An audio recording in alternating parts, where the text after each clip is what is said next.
یہ دو ایسے ملکوں کی اب بیتی ہے جن پر ساری دنیا کی ایٹمی اور فوجی طاقتوں نے اکٹھے ہو کر ساری دنیا کے سارے بم گرا دیے۔ ان میں پہلا ملک جاپان ہے جو 2 ایٹم بم ہیروشیما اور ناگاساکی کی چھاتی پر کھانے کے بعد بھی بچ گیا۔ 6 اگست 1945 کو لٹل بوائے نامی امریکی ایٹم بم گرائے جانے سے پہلے جاپان کے جزیرے ہیروشیما کی کل آبادی 3,45,000 شہریوں پر مشتمل تھی۔ ایٹمی دھماکے کے بعد ہیروشیما کے 1,40,000 نہتے جاپانی آگ اور خون کے شعلوں کا ایندھن بن گئے۔ بم گرانے والوں کا خیال تھا کہ یہ شہر پھر کبھی آباد نہیں ہو سکتا۔ آپ یہ سن کر حیران ہوں گے کہ آج اسی تباہ شدہ ہیروشیما کی آبادی 11,99,391 شہریوں سے آگے جا چکی ہے۔ جاپان کی لیڈرشپ نے امریکہ اور اس کے اتحادیوں کو بتایا کہ ملک ایٹم بم گرنے کے بعد بھی کیسے بچتے ہیں۔ دوسری جنگ عظیم کے دوران ہی ہیروشیما پر ایٹم بم گرائے جانے کے صرف 3 دن کے بعد 9 اگست 1945 کو ناگاساکی پر دوسرا ایٹم بم فیٹ مین گرا دیا گیا۔ اس قیامت خیز دن ناگاساکی کی آبادی 2,63,000 تھی، جس میں سے 80,000 کے قریب بے گناہ شہری لامقافمیم اجل بن گئے۔ ناگاساکی کے عوام اور جاپان کی لیڈرشپ نے امریکہ اور اس کے اتحادیوں کو دوسری مرتبہ بتایا کہ ملک پر 2 ایٹم بم گرا دیے جائیں تب بھی ملک کیسے الفاٹے کھڑے ہوتے ہیں۔ اب ناگاساکی کی آبادی 4,07,624 افراد پر مشتمل ہے۔ ملک بچانے کا ایک دوسرا فارمولہ بھی ہے، وہ جو ان دنوں اسلامی جمہوریہ پاکستان میں آزمایا جا رہا ہے۔ تقریباً 6 اشرے پہلے پاکستان IMF کے پروگرام میں شامل ہوا تھا۔ امداد کے نام پر جو قرض ہمیں ملتا آیا ہے اسے بیٹ ایڈ کہتے ہیں، یعنی روٹی کا ایسا ٹکڑا جس کے اندر تیز دھار والی کانڈی چھپی ہوئی ہے جو روٹی منہ میں ڈالتے ہی شکار کا گلا چیر دے گی۔ فخر کی بات یہ ہے کہ ایک ایسا وزیر خزانہ پھر سے دے کر امپورٹ کیا گیا ہے جسے 1 بار نہیں 2 بار نواز شریف اور تیسری بار شاہد خاقان عباسی کے دور میں آزمایا جا چکا۔ وہ جب بھی وزارت سے نکلا تو کسی نہ کسی محل میں پناہ گزین ہوا، مگر معیشت کومے میں گئی، پھر وینٹی لیٹر پر منتقل ہوئی۔ لوگ اس برآمد شدہ قیمتی مال کی دوبارہ نہیں بلکہ سے 12 درآمد پر پریشان ہے۔ سادہ وجہ یہ ہے کہ وینٹی لیٹر کے بعد اگلی منزل چوری ہوتی ہے۔ اس فارمولے کو ملک سے لٹے ہوئے پیسے کیسے بچتے ہیں کہنا زیادہ مناسب ہوگا۔ جاپان کے بعد دوسری کہانی جرمنی کی ہے۔ اس کا آغاز سیکنڈ ورلڈ وار کے ختم ہونے کے دن یعنی 2 ستمبر 1945 کو ہوا۔ جرمنی کے 56 سالہ گریٹ ایڈولف ہٹلر نے اپنی گرل فرینڈ 33 سالہ ایوا براؤن کے ہمراہ 30 اپریل 1945 کو خودکشی کر لی۔ جرمنی کی مسلح افواج کے لیے بندسور آرمڈ فورسز کا لفظ استعمال ہوتا تھا۔ یہ فوج مکمل طور پر ختم ہو گئی۔ نازی جرمنی کو اتحادیوں نے ایسٹ جرمنی اور ویسٹ جرمنی میں تقسیم کر ڈالا۔ 13 اگست 1961 کے روز دوان برلن تعمیر ہو گئی، جس کے نتیجے میں مشرقی جرمنی USSR کے شکنجے میں چلا گیا۔ مغربی جرمنی کلونیل کیپٹل ازم کا غلام بنا دیا گیا۔ جرمنی کے 1 کروڑ کے لگ بھگ شہری عورتیں، بچے اور بوڑھے اتحادیوں کے بارود نے جلا کر خاک و خون میں نہلا دیے۔ پورے جرمنی کی 1/4 عمارتیں مکمل طور پر برباد ہو گئیں۔ جرمنی کے چھوٹے بڑے 114 شہر سواد فہ ہستی سے مٹ گئے۔ ان شہروں کے جو کھنڈرات باقی بچے ان کی کوئی اینٹ بھی ایسی نہیں تھی جس پر کوئی بم آگولا نہ گرا ہو۔ بجلی، بندرگاہ، انڈسٹری، کرنسی، سڑک، اسکول، بازار، پیداوار اور زراعت سب کچھ اجڑ گیا۔ جرمنی کے سرنڈر کے 10 سال بعد 1955 تک ملک کے 1.5 کروڑ لوگ اپنے گھروں کے بجائے پناہ گزین کیمپوں میں رہنے پر مجبور تھے۔ ان کے صحن میں بمباری کے گڑھے تھے اور چھتیں ہوا میں اڑ چکی تھیں۔ پوری نازی پارٹی کی لیڈرشپ کا ٹرائل فائرنگ سکواڈ سے شوٹنگ اور ہاٹ کے ذریعے صفایا کر دیا گیا۔ ایک جرمنی کے خلاف جن ملکوں کی فوجیں لڑ رہی تھیں ان میں سوویت یونین، برطانیہ، امریکہ، فرانس، چین، Australia, Belgium, Canada, Costa Rica, Cuba, Dominican Republic, یونان، Czechoslovakia, El Salvador, Guatemala, Haiti, Honduras, Hindustan, Luxembourg, Netherland, New Zealand, Nicaragua, Norway, Panama, Poland, South Africa, Yugoslavia, Mexico, Philippines, Ethiopia, عراق، Brazil, Bolivia, ایران، Colombia, Liberia, Ecuador, Peru, Chile, Paraguay, Venezuela, Uruguay, ترکی، مصر، شام اور لبنان بحیثیت ملک شامل تھے، جبکہ बैसगन हिंद, एशिया, अफ्रीका और लातीनी अमेरिका में उन सारे मुल्कों से भी बेशुमार फौजी इकट्ठे किए गए जिनकी किसी इदारे के पास सही तादाद ही नहीं है, लेकिन वो यकीनन लाखों से ज्यादा थे। ये ज्यादातर बरतानिया और फ्रांस की कॉलोनियां थीं।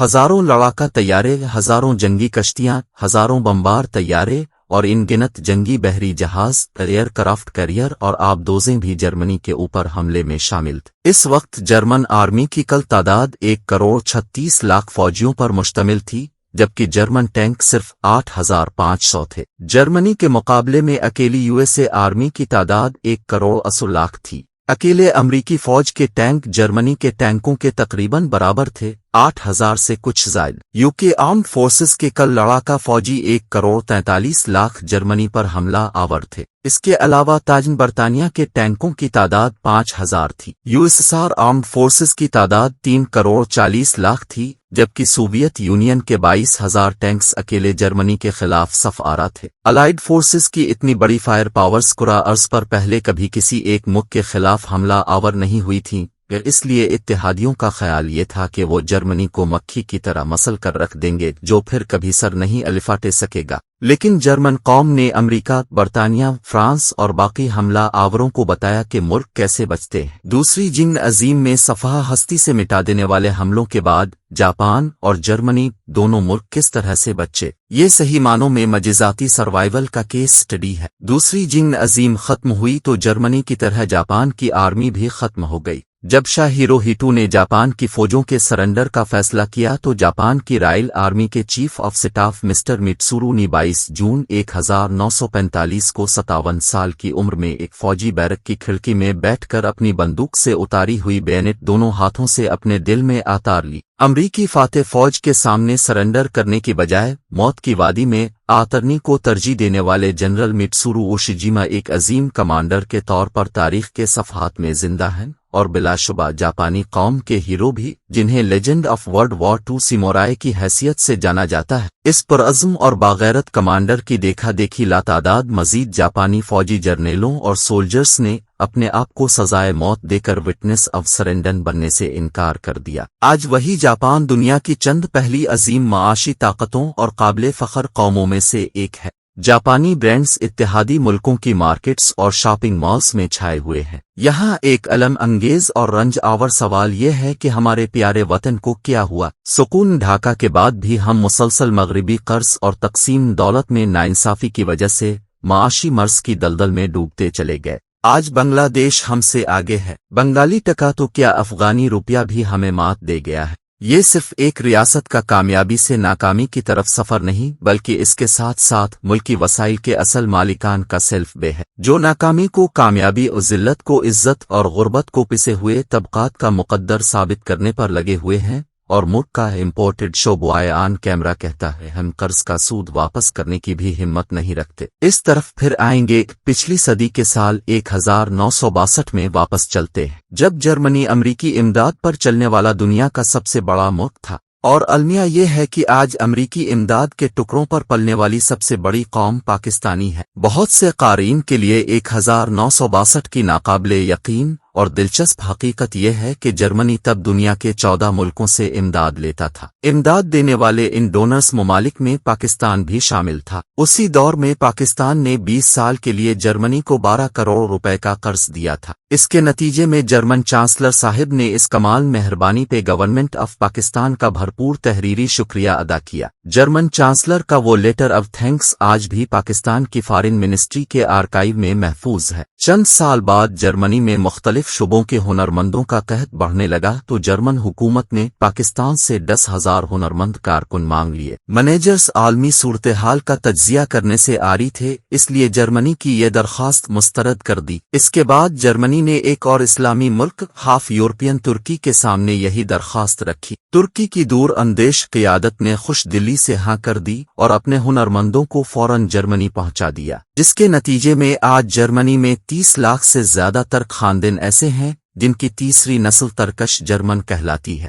जर्मनी और 1960 के अशरे का उसका मोहसिन मुल्क पाकिस्तान आज कहाँ कहाँ खड़े हैं, उसका तकाबुली जायजा लिए बगैर हम ये कभी नहीं समझ सकेंगे कि मुल्क कैसे बचते हैं। तफसील में जाने की जरूरत नहीं। आज जर्मनी यूरोप की सबसे बड़ी और नाकाबिले शिकस्त मईशत ही नहीं बल्कि दुनिया की चौथी बड़ी माशी ताकत भी है। हमारे करप्ट लीडर्स, जो अक़वाम मुत्तहिदा की 2 साल पहले जारी होने वाली एक रिपोर्ट के मुताबिक 1700 बिलियन US डॉलर की सालाना मनी लॉन्ड्रिंग करने वाले लुटेरों में शामिल हैं, इसलिए हम माशी एतबार से दुनिया में 41वें नंबर पर झोली फैलाए खड़े हैं। जर्मनी का GDP 3400 बिलियन US डॉलर सालाना है। हमारा रिवर्स गियर GDP को 271 बिलियन डॉलर पर खींच लाया है। जर्मन कौम की सालाना एक्सपोर्ट 2100 अरब US डॉलर है। इसके मुकाबले में हमारी बरामदात इंपोर्टेड हुकूमत के आने से पहले सिर्फ 29 अरब डॉलर तक पहुंची थीं। जर्मनी और पाकिस्तान के ज़र मुबादला के ज़खायर में कोई तकाबुल करना मुमकिन ही नहीं।